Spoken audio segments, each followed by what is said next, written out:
प्यारे बच्चों, स्वागत है आप लोग का हमारे चैनल एज एजुकेशन जोन में। बच्चों, आज हम देखेंगे कक्षा 12वीं भौतिक विज्ञान का आपका 2026 बोर्ड परीक्षा के लिए संपूर्ण किताब से महत्वपूर्ण नियम। और ये जो नियम है प्यारे बच्चों, आपके हर साल बोर्ड परीक्षा में पूछे जाते हैं। तो आप लोग जो है नियमों को एकदम बढ़िया से तैयार करिएगा और एक जगह कहीं बढ़िया से नोट कर लीजिएगा। उससे पहले अगर आप लोग चैनल पर नए हैं तो चैनल को सब्सक्राइब करिए और वीडियो को लाइक करिए और अपने दोस्तों के साथ ज़्यादा शेयर करिए। तो आइए देखते हैं। जैसे सबसे पहला नियम है आपका कूलाम का नियम। तो क्या होता है कूलाम का नियम, आइए देखते हैं आपका। तो कूलाम का नियम जो होता है आपका, दो स्थिर बिंदु आवेशों के बीच कार्यरत बल आवेशों Q1 व Q2 के गुणनफल के अनुक्रमानुपाती तथा उनके मध्य दूरी r के वर्ग के व्युत्क्रमानुपाती होता है। यानी कि प्यारे बच्चों, आपका जो कूलाम का नियम होता है वह दो बिंदु आवेशों, यानी कि मान लीजिए आपका ये दो बिंदु आवेश है Q1 व Q2 और इनके बीच की जो दूरी है आपकी कितनी है, r है।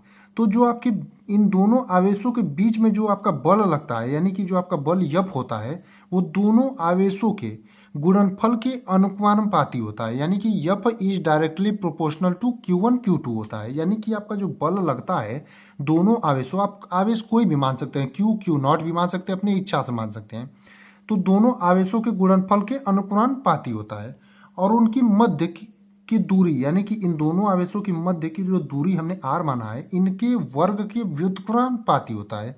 यानी कि यफ जो होता है वो डायरेक्टली आपका क्या होता है, इनवर्स प्रोपोर्शनल होता है, किसके, दूरी के वर्ग के।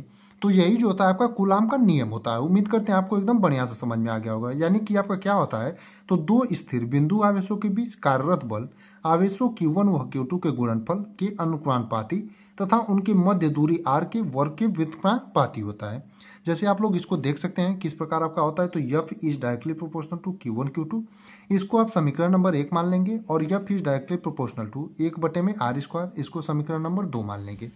अब जब आप जानते हैं कि हम जब भी ये डायरेक्टली प्रोपोर्शनल का सिंबल होता है, इसको जब भी हटाते हैं तो आपका कोई ना कोई एक नियतांक लगता है। तो यहाँ यफ बराबर, जब बराबर का चिन्ह लगेगा तो एक नियतांक आएगा, यानी कि 1/4πε0 जो है आपका एक नियतांक होता है। तो यही जो होता है प्यारे बच्चों आपका कूलाम का नियम होता है। और ये जो प्यारे बच्चों आपका कूलाम का नियम है, हर साल बोर्ड परीक्षा में 2 नंबर में पूछे या फिर 3 नंबर में या फिर 1 नंबर में जरूर यहाँ से प्रश्न बनता है। तो आप लोग इसको एकदम बढ़िया से तैयार करिएगा। अब देखेंगे अपना अगला वाला नियम, यानी कि गॉस का नियम। अब ये वाला जो गॉस का नियम है प्यारे बच्चों, आपका कभी कभी ऐसे पूछता है कि गॉस की प्रमेय की व्याख्या कीजिए या फिर गॉस का नियम बताइए। किसी भी तरीके से आपसे पूछिए, आपको लिखना क्या रहेगा, गॉस का नियम ही। तो आइए देखते हैं आपका क्या होता है गॉस का नियम। तो किसी बंद पृष्ठ से गुजरने वाला वैद्युत फ्लक्स फाई ई उस पृष्ठ द्वारा परिबद्ध कुल आवेश Q का 1/ε0 गुना होता है। यानी कि प्यारे बच्चों, आपका जो किसी बंद पृष्ठ है, यानी कि आपका कोई बंद पृष्ठ है, उससे गुजरने वाला आपका जो वैद्युत फ्लक्स होगा, यानी कि किसी बंद पृष्ठ से आपका गुजरने वाला जो वैद्युत फ्लक्स फाई ई है, उस पृष्ठ द्वारा परिबद्ध, यानी कि वो जो पृष्ठ रहेगा उससे परिबद्ध कुल आवेश का Q का क्या होता है, 1/ε0 गुना होता है। यानी कि आपका सीधे भाषा में कहें तो फाई ई बराबर Q/ε0 हो जाएगा। और इसी को आप इस प्रकार से भी लिख सकते हैं, फाई ई बराबर क्लोज इंटरवल में आपका जो है E गुणे डी ए बराबर का Q/ε0 होता है। जहाँ की ε0 आपका क्या होता है प्यारे बच्चों, निर्वात या वायु की वैद्युतशीलता होती है। अब देखेंगे अपना अगला वाला नियम, यानी कि तीसरा वाला। उम्मीद करते हैं प्यारे बच्चों आपको एकदम बढ़िया से समझ में आ रहा होगा। अब जो है आपकी क्लासेस थोड़ी मोड़ी बीच में लगातार नहीं हो पा रही थी, अब से जो आपकी क्लासेस होंगी एकदम लगातार होगी। तो आप लोग एकदम चैनल पर जुड़ जाइए और आपके जो दोस्त होंगे, भाई बहन होंगे, तैयारी कर रहे होंगे, सबको बता दीजिए, हम आपको ऐसी ही क्लासेस रोज लाते रहेंगे। तो देखेंगे अपना अगला वाला नियम, यानी कि तीसरा वाला। तो तीसरा वाला नियम है हमारा ओम का नियम। और ये भी जो है प्यारे बच्चों आपका बहुत ही महत्वपूर्ण नियम है और आपका हर साल ये भी पूछा जाता है। तो आइए देखते हैं आपका क्या होता है ओम का नियम। तो आपने कक्षा 10वीं में भी ओम के नियम के बारे में पढ़ा होगा। तो क्या होता है ओम का नियम, यदि किसी चालक की भौतिक अवस्था ताप और दाब, यानी कोई चालक की भौतिक अवस्था जैसे ताप और दाब मान लीजिए स्थिर हो, तो चालक के सिरों के बीच विभवांतर भी उसमें प्रवाहित धारा आई के समानुपाती होती है। यानी कि यदि किसी चालक की, यानी कि कोई चालक है, उसकी भौतिक अवस्था जो है आपकी क्या हो, स्थिर हो, तो चालक के सिरों पर जो उत्पन्न विभवांतर आपका होता है प्यारे बच्चों, वो उसमें प्रवाहित धारा की क्या होता है, समानुपाती होता है। जैसे कि आप देखेंगे V is directly proportional to I हो जाएगा। यानी कि V क्या हो जाएगा, ओम के नियम के अनुसार समानुपाती हो जाएगा किसके, धारा के। और V बराबर IR, यानी कि जब बराबर का चिन्ह आएगा आपका, यानी कि समानुपाती वाला चिन्ह हटेगा और बराबर का जब चिन्ह आएगा, तो आपका आर जो है एक नियतांक लगता है, और यही आर जो है हमारा क्या होता है, आपका प्रतिरोध होता है, यानी कि चालक का वैद्युत प्रतिरोध होता है। और आर बराबर आपका सूत्र क्या हो जाएगा, V बटे में I हो जाएगा, जहां आर क्या होता है, आपका चालक का वैद्युत प्रतिरोध होता है, और V आप लोगों ने देखा विभवांतर होता है, और I आपका क्या होती है, प्रवाहित धारा होती है। तो उम्मीद करते हैं आपको ओम का नियम भी एकदम बढ़िया से समझ में आया होगा। अब देखेंगे अगला वाला, यानी चौथा वाला नियम है बायो सेवर्ट का नियम। और प्यार बच्चों बहुत ही महत्वपूर्ण आपका यह नियम होता है। कभी कभी आपसे 2 नंबर में पूछेगा और 5 नंबर में भी आपसे पूछ लिया जाता है। तो आइए देखते हैं पूरा निगमन के साथ आपका क्या होता है बायो सेवर्ट का नियम, क्योंकि इसमें आपका जो सूत्र का निगमन होता है वो भी पूछ देता है। तो पूरा इसको डिटेल में पढ़ेंगे कि एक बार में पढ़ करके आपका बायो सेवर्ट का नियम जो है एकदम बढ़िया से क्लियर हो जाए। तो सबसे पहले देखेंगे आपका होता क्या है बायो सेवर्ट का नियम। तो इस नियम के अनुसार किसी धारावाही चालक में प्रवाहित धारा के कारण उत्पन्न चुंबकीय क्षेत्र की तीव्रता का परिमाण ज्ञात किया जाता है।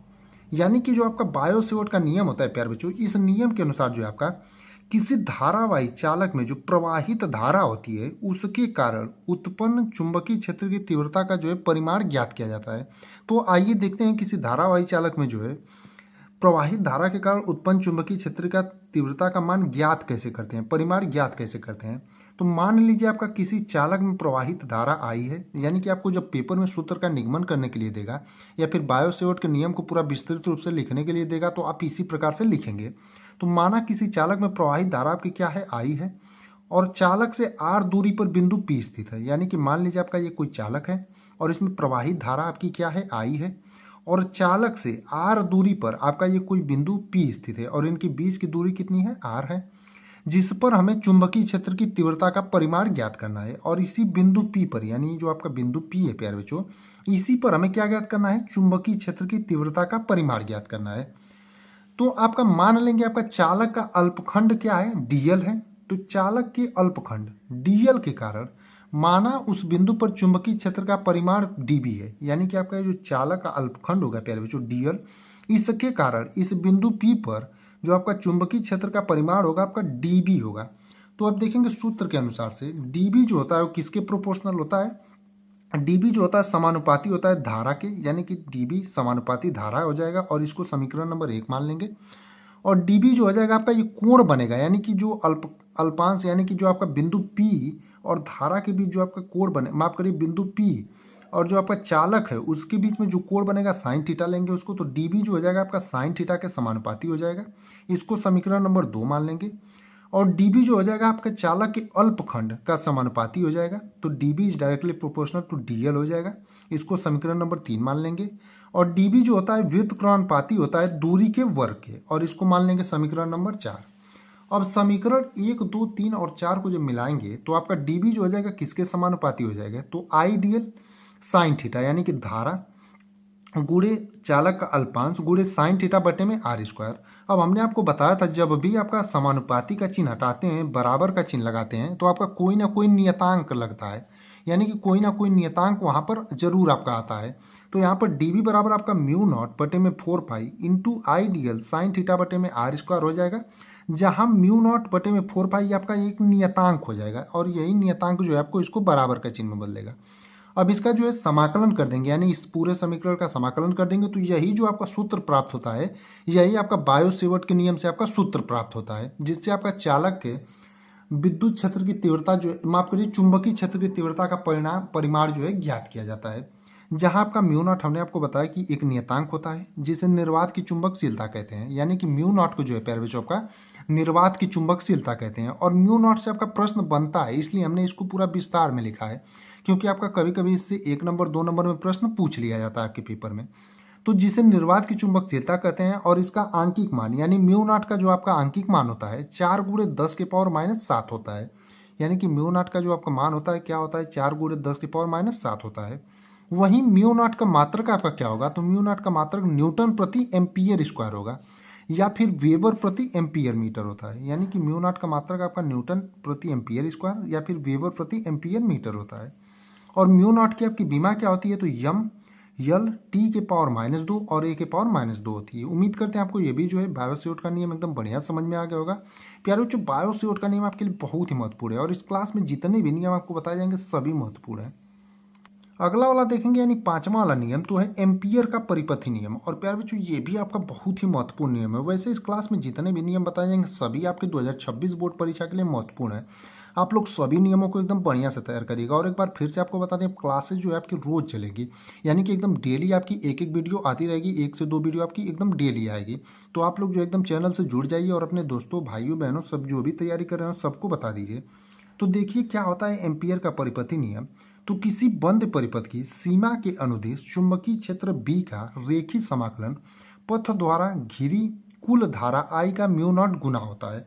यानी कि कोई बंद परिपथ है उसकी सीमा के अनुदिश जो चुंबकीय क्षेत्र बी होता है उसका रेखीय समाकलन जो होता है प्यारे बच्चों का पथ द्वारा घिरी कुल धारा आई का जो होता है म्यू नॉट गुना होता है।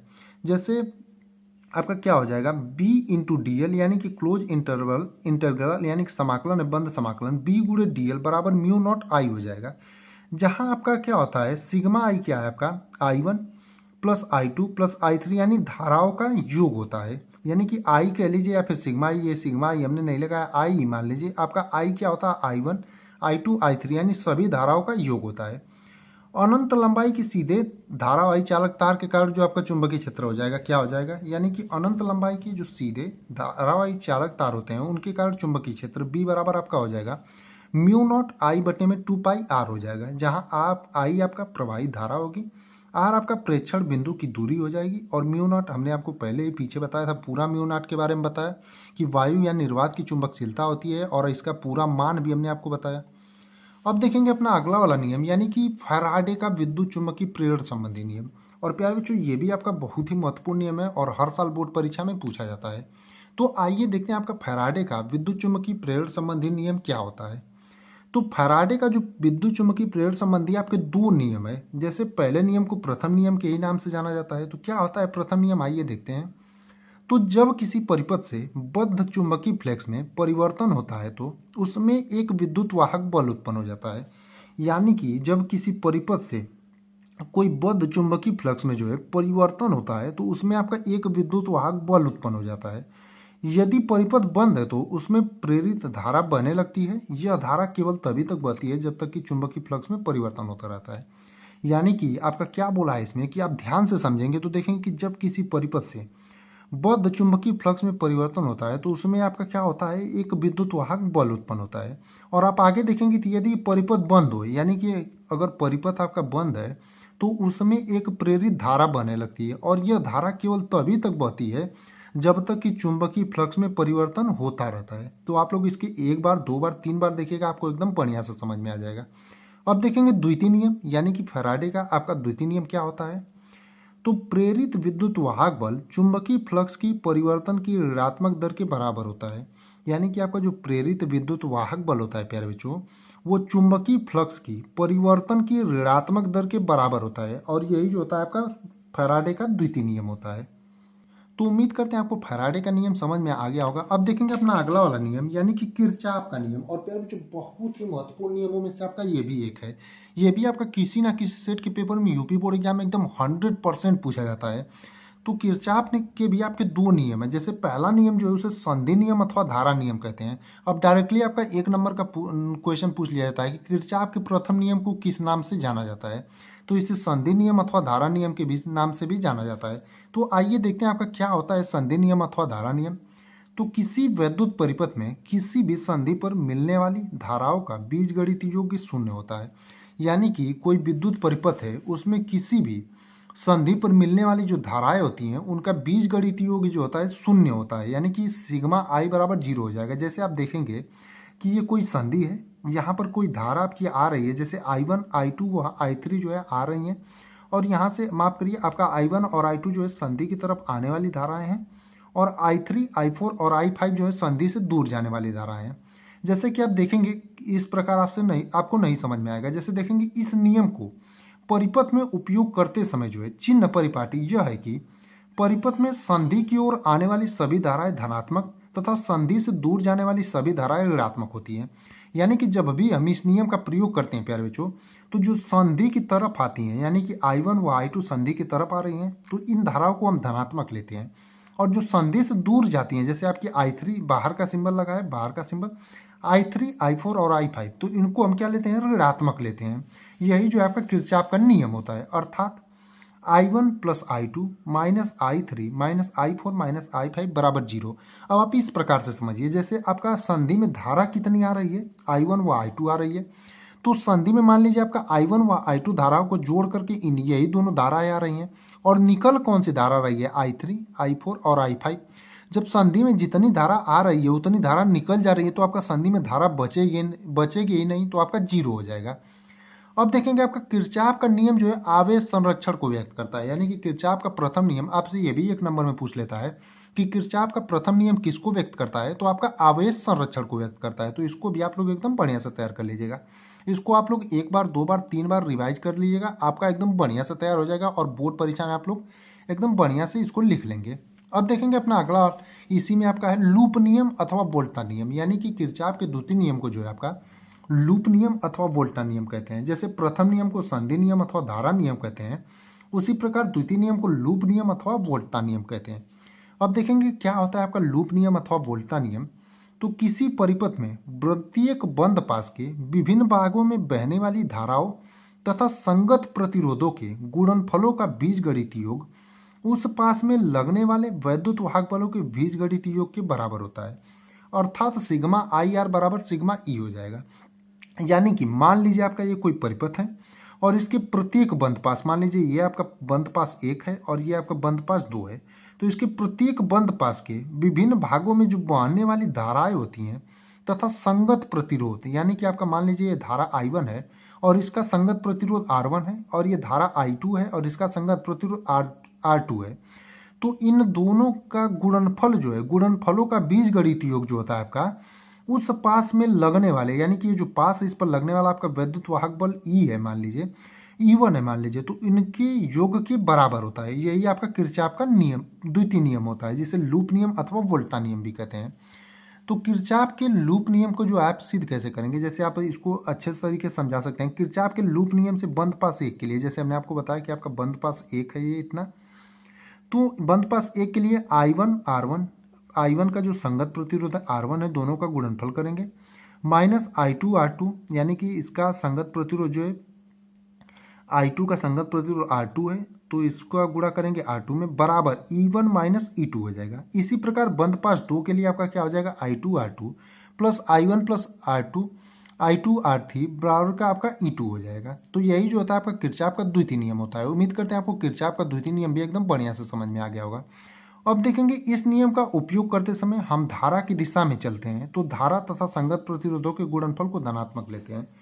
यानी कि इस नियम का उपयोग करते समय जब हम धारा की दिशा में चलते हैं, तो धारा तथा संगत प्रतिरोधों का गुणनफल जो होता है प्यारे बच्चों हम धनात्मक लेते हैं, और धारा के जब विपरीत दिशा में चलते हैं तो इनका गुणनफल जो हम क्या लेते हैं, ऋणात्मक लेते हैं।